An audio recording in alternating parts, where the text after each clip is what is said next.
러시아가 우크라이나를 침공하면서 긴장을 놓지 못하는 곳이 있습니다. 바로 대만입니다. 최근 대만은 우크라이나 사태 전담반을 구성하였고 차이잉원 대만 총통은 전군의 전투태세 강화를 지시하였습니다. 국제사회에서는 우크라이나 사태가 긴박해져 세계가 혼란스러운 틈을 타 중국이 대만을 공격하지 않을까 하는 우려가 증대되고 있습니다. 중국은 대만을 자국 영토라고 주장하며 대만에 대한 압박을 강화하고 있습니다. 따라서 국제사회에서는 우크라이나 사태보다는 중국 대만 관계, 즉 양안 관계가 더 우려된다는 목소리가 등장하고 있습니다.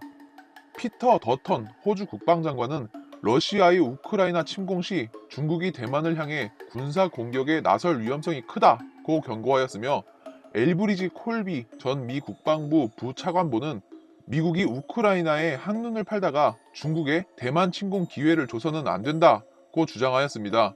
일본 여당에서는 오늘의 우크라이나를 내일의 대만으로 만들어서는 절대 안 된다라는 더욱 직설적인 발언도 나왔습니다. 그러나 이러한 우려는 중국이 무력 시위와 군사적 긴장에만 집중한 나머지 양안 관계의 고유한 특성과 현실을 과소평가하고 있습니다. 현실적으로 미중 패권 경쟁의 최전선인 대만 해협은 전쟁과 평화의 요인이 병존하고 있습니다. 결론부터 말하자면 중국은 대만을 침공하기 어려울 것으로 보입니다. 중국이 대만을 침공하기 어려운 세 가지 이유를 말씀드리겠습니다. 첫 번째, 미국과 국제사회의 보복에 대한 두려움이 있습니다. 대만 문제는 미중 관계와 긴밀하게 연동되어 있습니다. 중국은 미국과의 군사적 충돌이 불가피한 대만에 대한 무력 사용은 매우 신중할 수밖에 없습니다.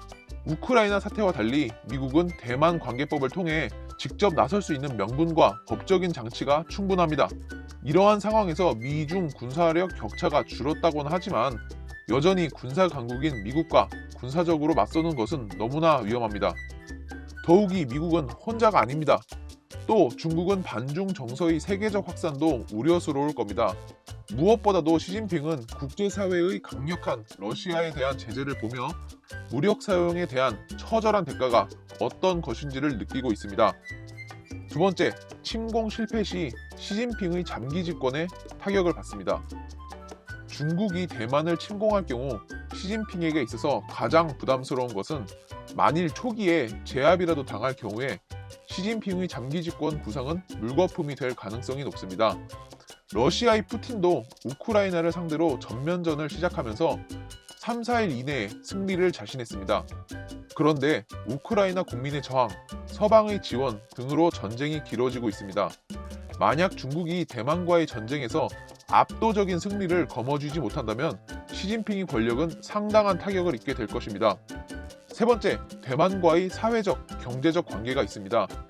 양안 관계의 특수한 현실도 고려 대상입니다.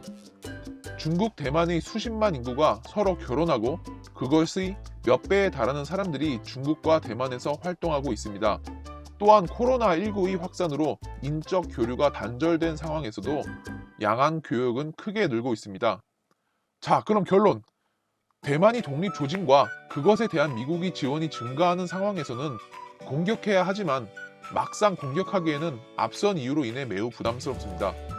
최근 중국이 대내외 정책 기조를 엿볼 수 있는 양회가 마무리되었습니다.